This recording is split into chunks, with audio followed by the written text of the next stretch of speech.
everybody, I'm Yu-Gi-Oh! Deckmaster, and it's time for another deck special!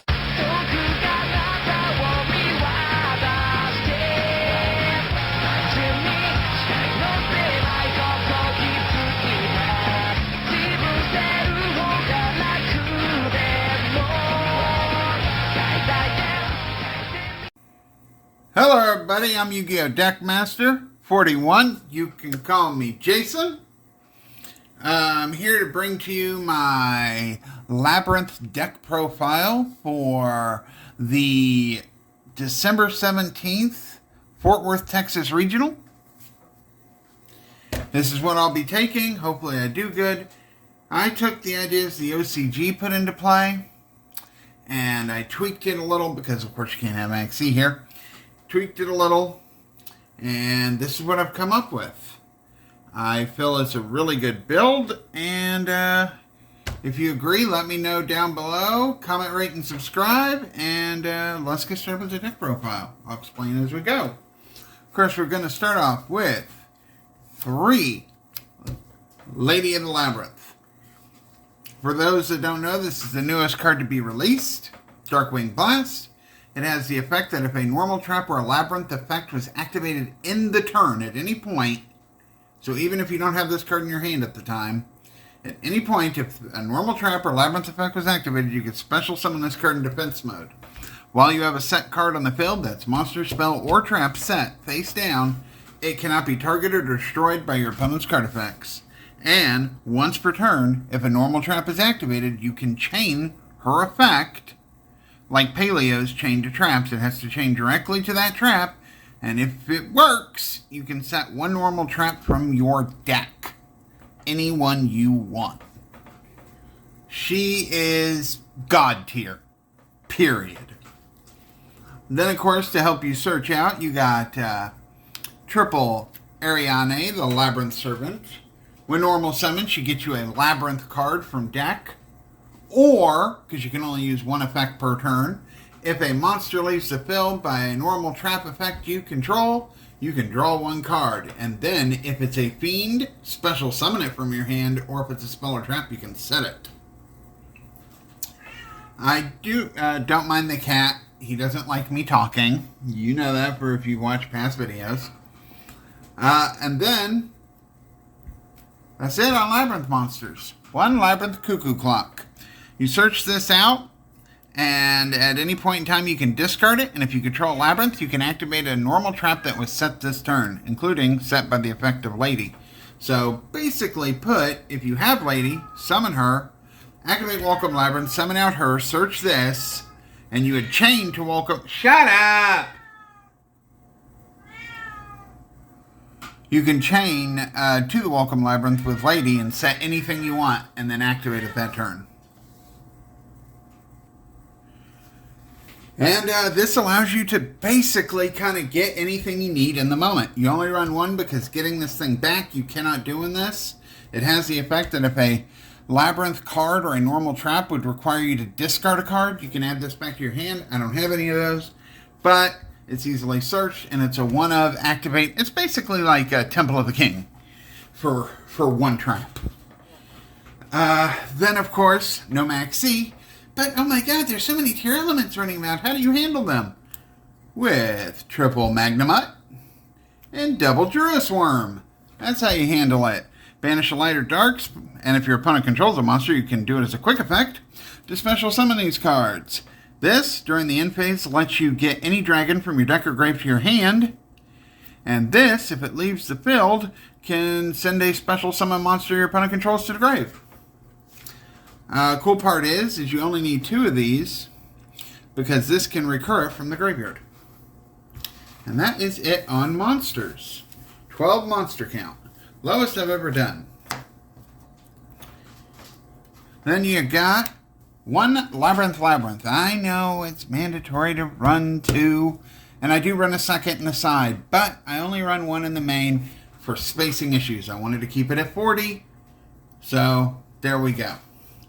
I run that, and then I run triple Pot of Prosperity, which I just got yesterday. Pot of Prosperity, I feel is 10 times better than Extravagance. Yes, Extravagance gives you a blank 2 draws. They could be anything. This lets you pick and choose what you want to get, and if you like having access to your extra deck in any way, you can pick and choose what to get rid of. I normally, in most cases, unless I'm searching for something specific, banish just 3. So it's like Pot of Duality, but I can special summon that turn. On rare occasions, I will do banish 6, but that's not very often. That's it on spells, 4 spells, so please, anti-spell fragrance me, I dare you. We got, for traps, obviously, Welcome Labyrnth. In case you don't know what this does, it special summons a Labyrinth monster from the deck, but then you're locked into Fiends until the end of the next turn. And, second effect, if it's in the graveyard, except for the turn it was sent there, if a monster leaves the field by a normal trap effect, you can set it. You can only use, well, each effect per turn, but you just can't use it the turn it's sent to the grave. So you want to get it into rotation. Oh, the field spell. I forgot to mention what the fuck it does for those that don't know. I apologize. The field spell gives this card right here an additional effect, which counts as a trap effect, to, after it resolves, after you summon, pop a monster or a spell or trap. You can pop any card. So it basically turns this into removal plus summon. And also, if a normal trap besides a Labyrinth trap is activated, you can special summon 1 Fiend from your hand or grave. Once per turn. On each. Then, of course, we got the one Metaverse. Because we want to see this, but we don't always want to search this via via Ariane. Especially when you can just set it from deck with Lady's effect. And then activate it right from your deck. One Boo Boo game. A lot of people bitch about this card. Its main effect don't matter. It basically says that if you would take battle damage from an attacking monster, you don't take the damage. That don't matter. No, what you're going to do is, when you have Lady on the field, and you have 4 back rows set, and your opponent goes, "Fuck you! Harpy's Feather Duster!" You're going to go, I'm going to activate one of my chainable traps. Got anything? No? Okay, I'm going to activate Lady's effect.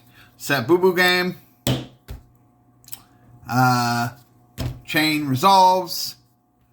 Boo Boo game gets destroyed. Well, how does that help? Well, simple. If Boo Boo game, while set, is destroyed, you can select 2 normal traps in your grave and set them, and they can be activated this turn.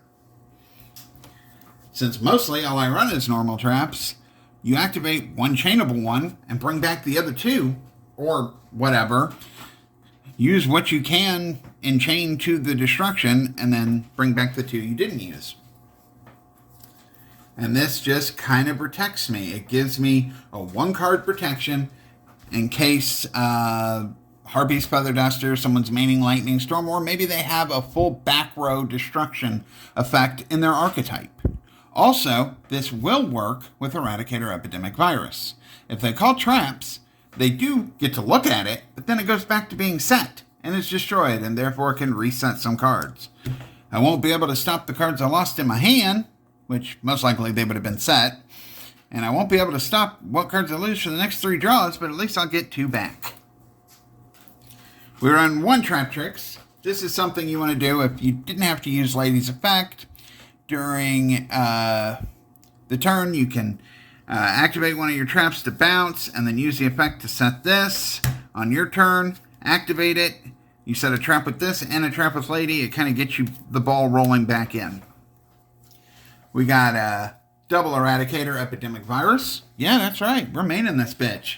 With Druis Worm, Magnuma, and Lady. You can tribute a monster, call Spell, if they use a lot of spells or you've weakened them down and they need recovery spells. No! Or if they're a trap deck, fuck you! And cool part is, if the field spell's out and you tribute Lady, she can come right back! Then we got 3 different dimension grounds. I was iffy on this card in the beginning, but it says, this turn, any monsters sent to the grave are banished instead. Go ahead, Terra Element. Mill. Oh, and in case you don't know what Eradicator does, it says tribute a dark monster of 2,500 or more attack, and then pick spell or traps. You get to look at your opponent's hand and all cards they draw for the next 3 turns, and all set cards on their field. And any cards of the selected type, boom, destroyed, as I said, for the next 3 turns. So, it's kind of nice. You just auto-win with that card against trap decks in most cases. Then you got Overroot. Terror of the Overroot allows you to target a card in an opponent's grave and a card on the field and swap them. You send the card on the field to the grave, and if you do, set the card from the grave to the field. Cool part is say you target a token with this, or a monster that has some conditional effect where if it leaves the field it gets banished or goes back to the extra deck or whatever. You know, if it doesn't hit the graveyard, they don't get to set the card.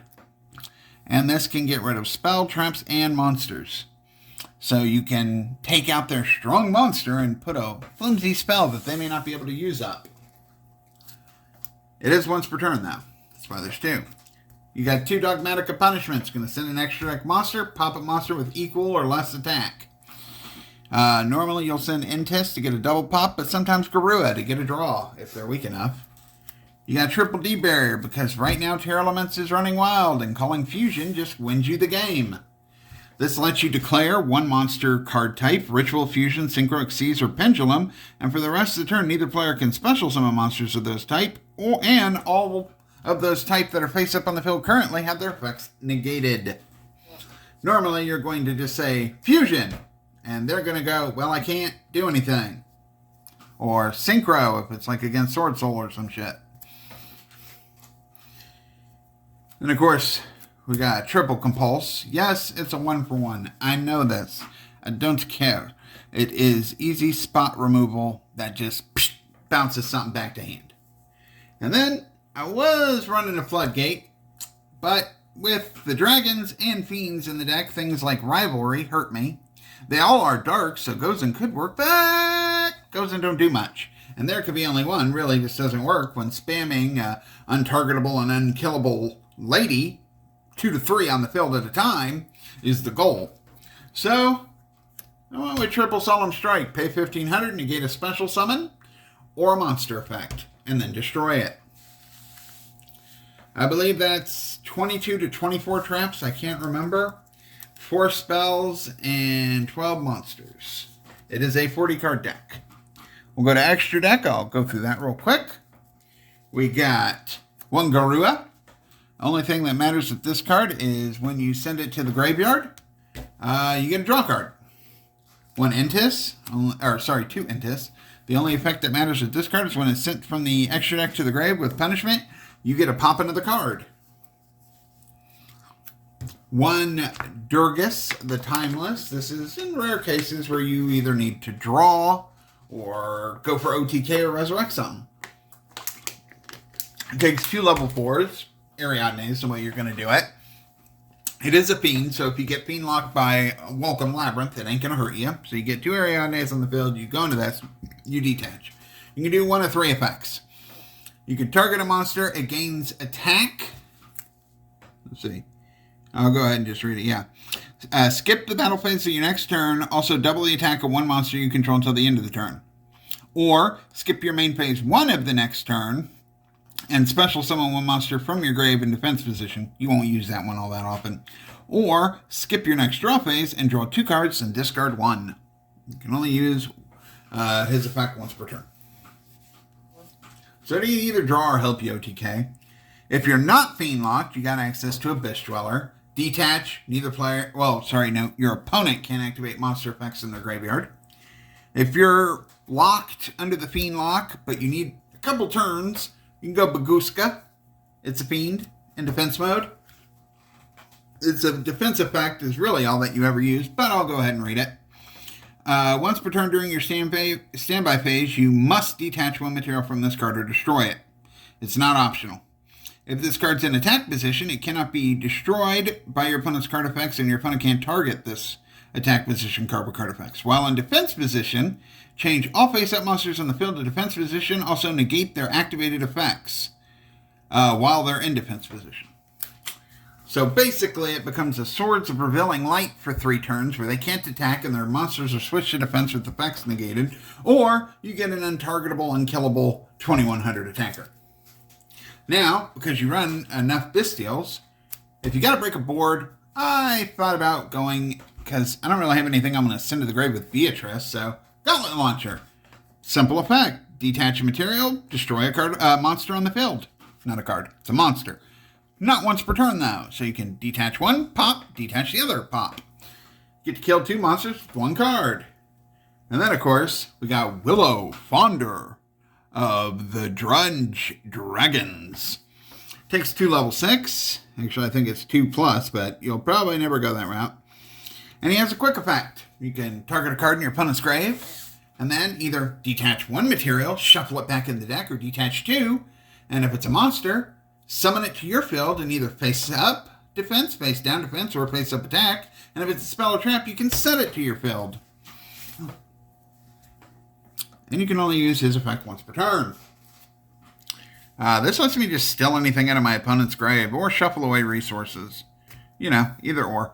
Oh, and it does have one other effect where all monsters you control gain attack and defense times 100 for each card in your opponent's grave. So this fucker, if your opponent's milling a lot, can get your guys in itself really big.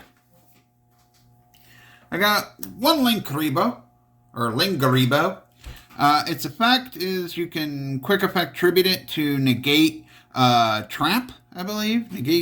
You can tribute this card, negate the card effect. Yeah, it's a trap card. And if you do banish it, that's the only effect that matters. This is just in case because it requires a level 4 or lower cybers to be summoned. I obviously don't have those, but if somebody Iblies my ass, I have an out. Tribute their Ibli, and now I get a trap negation. We got 1 Mudcracker from the Underworld. She's really good.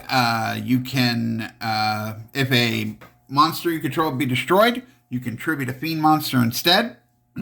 Battle or effect. And once per turn, you can target a fiend monster in the grave, discard a card, and special summon it. Though I do believe she cannot be used as link materials to turn it as link summon. That is the one drawback. We got 1 dark. Just requires 2 darks. That's generic, by the way.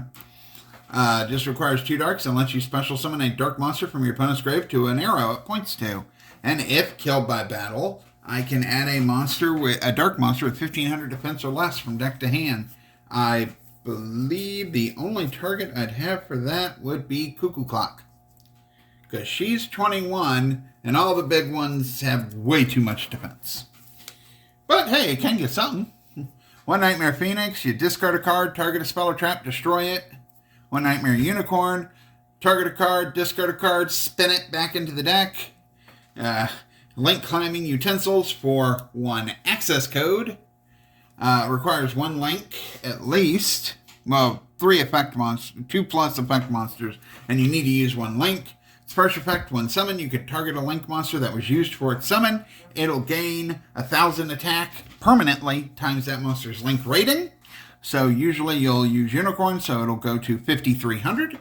And then once per attribute, you can banish a link monster from your grave, pop a card your opponent controls. Neither of its effects your opponent can activate cards or effects in response to. So say I banish Unicorn to pop their card, I cannot banish no more Dark Links. It has to be something else. So maybe I'll banish a Nightmare Phoenix, pop something else. But you can use each attribute once per turn with that effect, and it's a, OTK maker. And then you got 1 Underworld Goddess of the Closed Winds. She requires 4+ effects, but you can use one of your opponent's monsters as link material. And it's not considered an effect, it's considered a summoning condition, so therefore that Ultimate Falcon or whatever monster you have that's unaffected by shit, bye.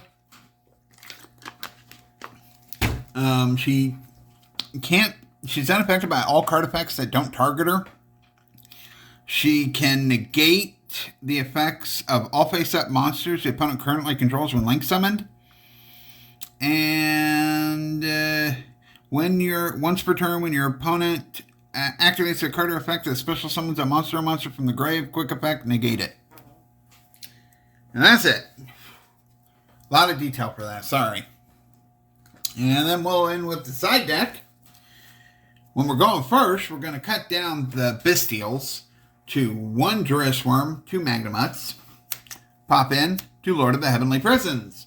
You can reveal this card in your hand to protect all sets cards on the field until the end of your opponent's turn. If your opponent or you activates a spell or trap, after it resolves, you can special summon this card. If he was revealed, basically you did the first effect and then you did this effect on your opponent's turn, and summon him, you can set any spell or trap you want from your deck. This one will take out usually one Ariadne and like the 2 epidemic viruses if going second, and we'll pop in 3 lava golems when needed. Tribute 2 your opponent's monsters to summon it. That's the only way it can be summoned. And during the standby phase, it inflicts 1,000 burn damage, I think. Special summons tribute your opponent by attributing 2 monsters they control. Yeah, 1,000 damage during the standby phase, but you can't normal summon or set the turn you kaiju 2 of their monsters. That's fine. That's why I cut Ariadne down so I don't draw multiples of her with this. If going against back row heavy, we got a double lightning storm. You activate this before putting anything on the field, call spell and traps, and they don't got a counter. It destroys them all. You can also declare attack position monsters and destroy all of them too, so it is an option, but normally use this for back row hate. And then we got evenly matched. Go to your battle phase, end of battle phase. You have no cards in the field. You activate this from hand, because that's its effect. And your opponent must banish all cards they control face down, except for 1 they choose. And that's kind of how this works. This and Lava Golem go in when going second against combo. This and Lightning Storm go in when going against back row. Normally the way I do it. Then we got one more Labyrnth, just in case we need another field spell. This spot was kind of a freebie. Might change in the future. And if going first, and like going against Terror or Graveyard-oriented deck, we got triple Soul Drain. Pay 1,000 and neither player can activate monster effects that activate in the grave or banish zone. So all those Tearlaments don't work, but do keep in mind, friends, do keep in mind things like Druid Worm won't work. That's actually about it there. And things like your fusions won't work. Intis and Garua. So you are hindered some by it as well. That is my deck with the best explanation I can give you. It basically bends Terror over and beep them right up the pooper. And hopefully that's how it works. I'll let you know my results after the regional. Please remember, if you like, rate, comment, and subscribe. And until next time, take care of your furry loved ones and all your friends and family. And as always, peace out, rock on.